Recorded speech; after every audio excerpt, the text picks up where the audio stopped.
The Alchemist by H.P. Lovecraft. High up, crowning the grassy summit of a swelling mount whose sides are wooded near the base with the gnarled trees of a primeval forest, stands the old chateau of my ancestors. For centuries its lofty battlements have frowned down upon the wild and rugged countryside about, serving as a home and stronghold for the proud houses whose honored line is older even than moss-grown castle walls. These ancient turrets, stained by the storms of generations and crumbling under the slow yet mighty pressure of time, formed in the ages of feudalism one of the most dreaded and formidable fortresses in all France. From its mocky-collated parapets and mounted battlements, barons, counts, and even kings have been defied, yet never has its spacious hall resounded to the footsteps of the invader.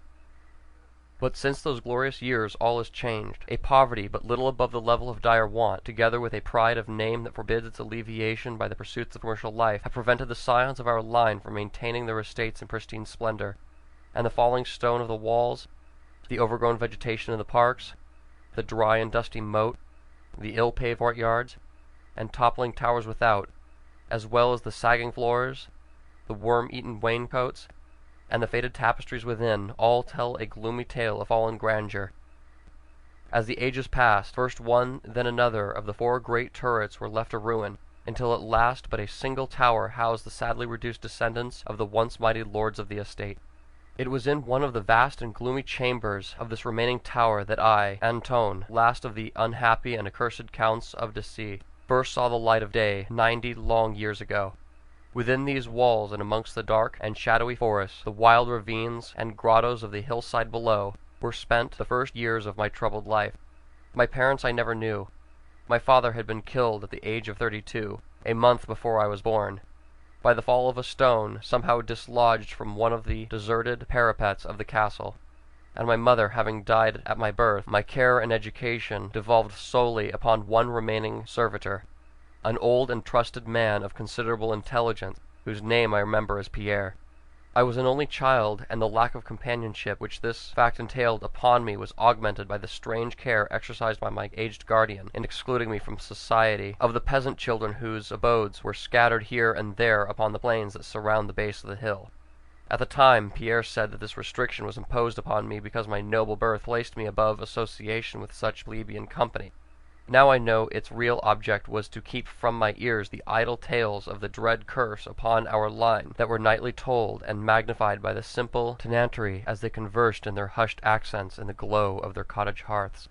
Thus isolated and thrown upon my own resources, I spent the hours of my childhood in poring over the ancient tombs that filled the shadow-haunted library of the chateau, and in roaming without aim or purpose through the perpetual dust of the spectral wood that clothed the side of the hill near its foot.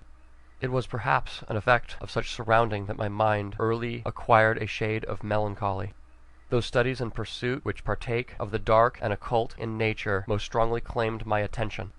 Of my own race I was permitted to learn singularly little, yet what small knowledge of it I was able to gain seemed to depress me much.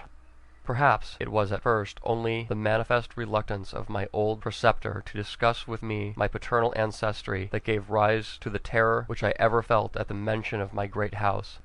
Yet as I grew out of childhood I was able to piece together disconnected fragments of discourse, let it slip from the unwilling tongue which had begun to falter in approaching senility, and had a sort of relation to a certain circumstance which I had always deemed strange, but which now became dimly terrible. The circumstances to which I allude is the early age at which all the counts of my line had met their end. Whilst I had hitherto considered this but a natural attribute of a family of short-lived men, I afterwards pondered long upon the premature deaths, and began to connect them with the wanderings of the old man, who often spoke of a curse which for centuries had prevented the lives of the holders of my title from much exceeding the span of 32 years. Upon my 21st birthday, the aged Pierre gave to me a family document which he said had for many generations been handed down from father to son, and continued by each possessor. Its contents were of the most startling nature, and its perusal confirmed the gravest of my apprehensions. At this time, my belief in the supernatural was firm and deep-seated, else I would have dismissed with scorn the incredible narrative unfolded before my eyes. The paper carried me back to the days of the 13th century, when the old castle in which I sat had been a feared and impregnable fortress.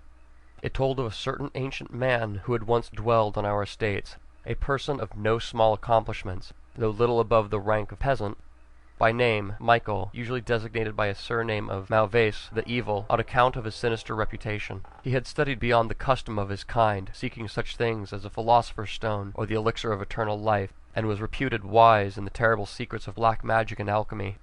Michael Malvaeus had one son, named Charles, a youth as proficient as himself in the hidden arts, who had therefore become called Le Sorcerer, or the Wizard.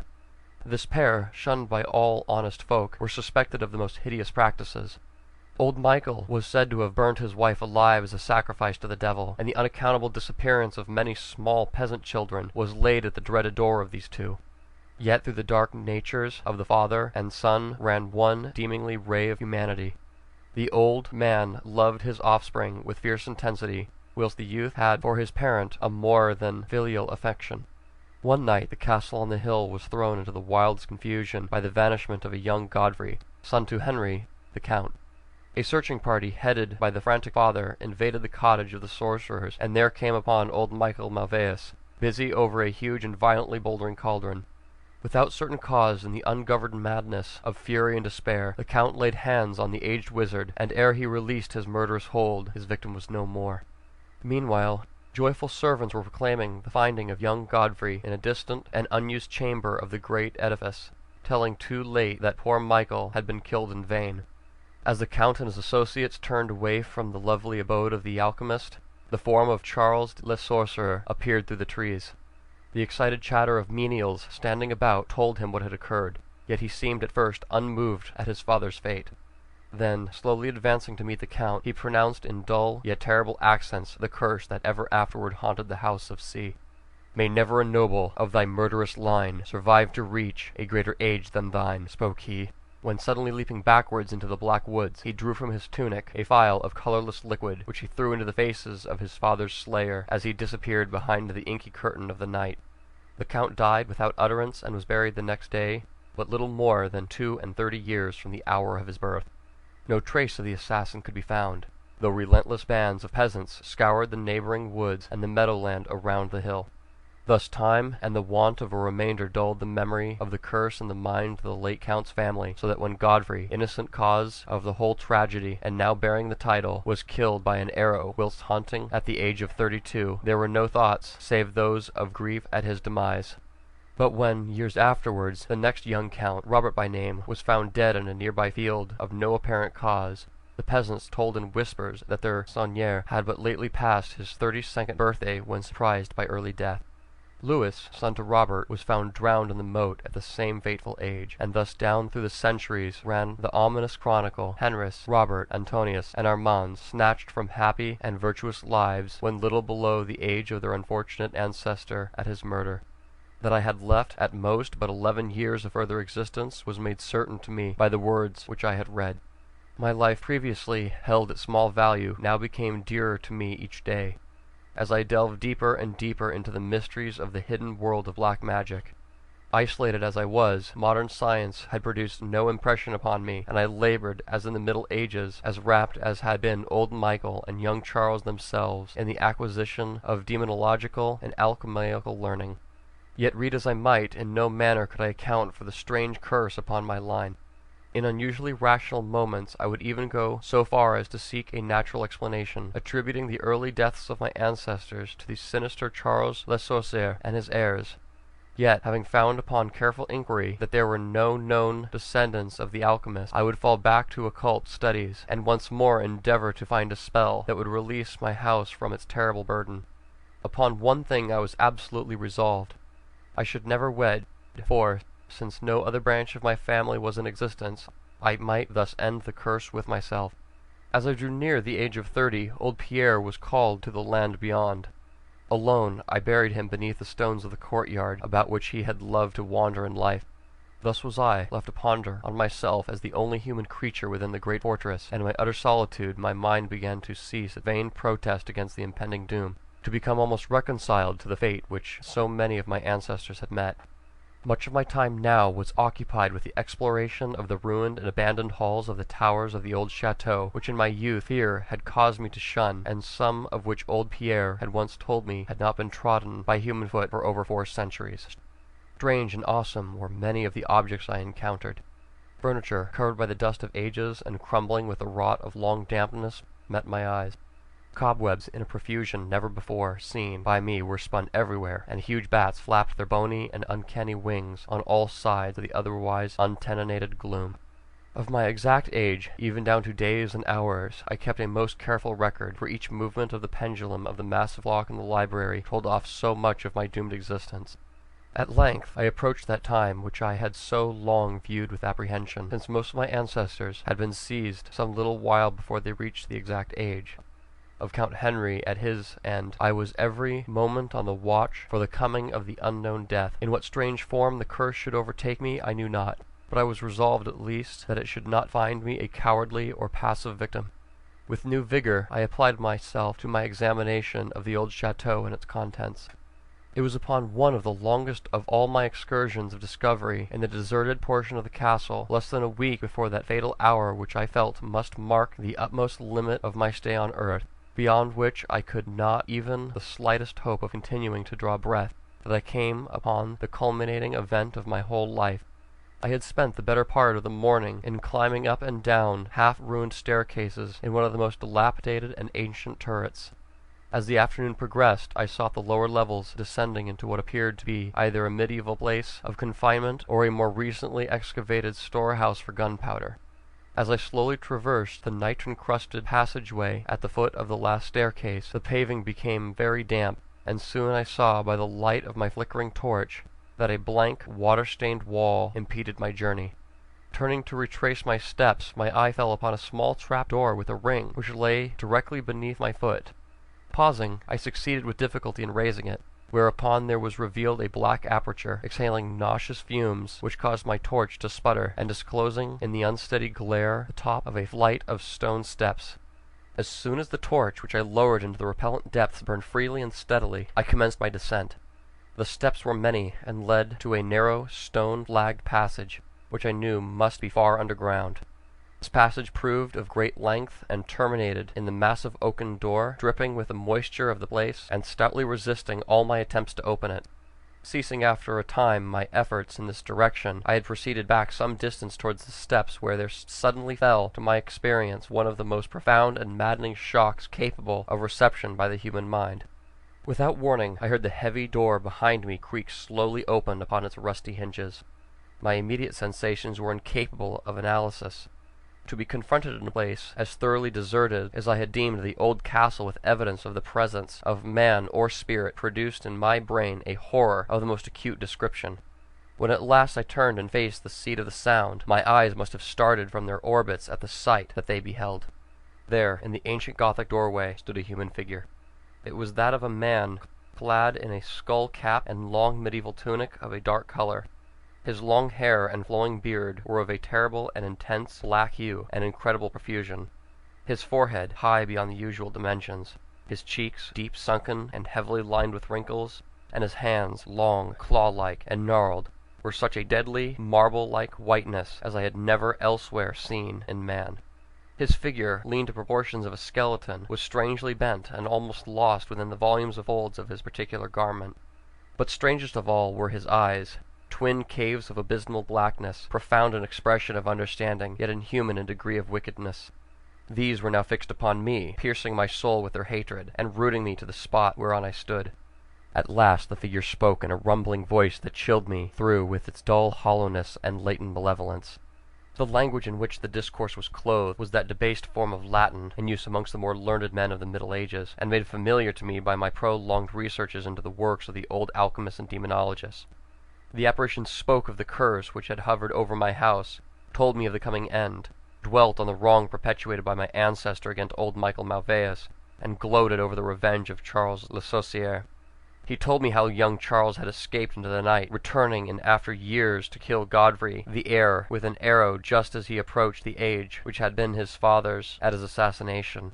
How he had secretly returned to the estate and established himself unknown in the even then deserted subterranean chamber whose doorway now framed the hideous narrator. How he had seized Robert, son of Godfrey, in a field, forced poison down his throat, and then left him to die at the age of 32, thus maintaining the foul provisions of his vengeful curse. At this point I was left to imagine the solution of the greatest mystery of all. how the curse had been fulfilled since that time when Charles Le Sorcier must in the course of nature have died, for the man digressed into an account of a deep alchemical studies of two wizards, father and son, speaking most particularly of the researches of Charles Le Sorcier concerning the elixir which should grant him who partook of it in eternal life and youth. His enthusiasm had seemed for the moment to remove from his terrible eyes the black malevolence that had first so haunted me. But suddenly the fiendish glare returned, and with a shocking sound like the hissing of a serpent, the stranger raised a glass vial with the evident intent of ending my life as had Charles de Sorcier 600 years before ended that of my ancestor. Prompted by some preserving instinct of self-defense, I broke through the spell that had hitherto held me immovable, and flung my now dying torch at the creature who menaced my existence. I heard the phial break harmlessly against the stones of the passage as the tunic of the strange man caught fire and lit the horrid scene with a ghastly radiance. The shriek of fright and impotent malice emanated by the would-be assassin proved too much for my already shaken nerves, and I fell prone upon the slimy floor in a total faint. When at last my senses returned, all was frightfully dark, and my mind, remembering what had occurred, shrank from the idea of beholding any more. Yet curiosity overmastered all. Who, I asked myself, was the man of evil, and how come he within the castle walls? Why should he seek to avenge the death of Michael Malveus, and how had the curse been carried on through all these long centuries since the time of Charles Le Sorcier?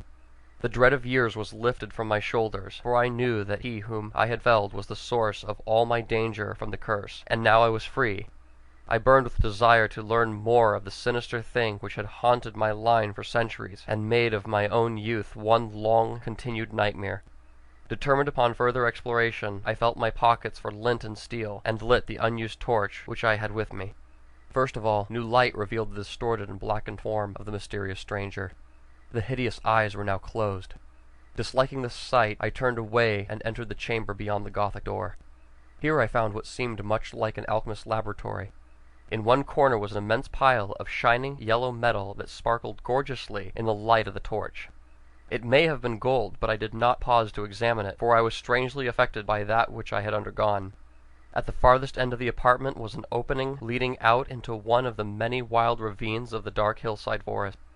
Filled with wonder, yet now realizing how the man had obtained access to the chateau, I proceeded to return.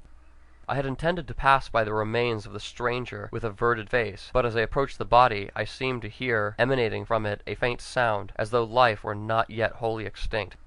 Aghast, I turned to examine the charred and shriveled figure on the floor.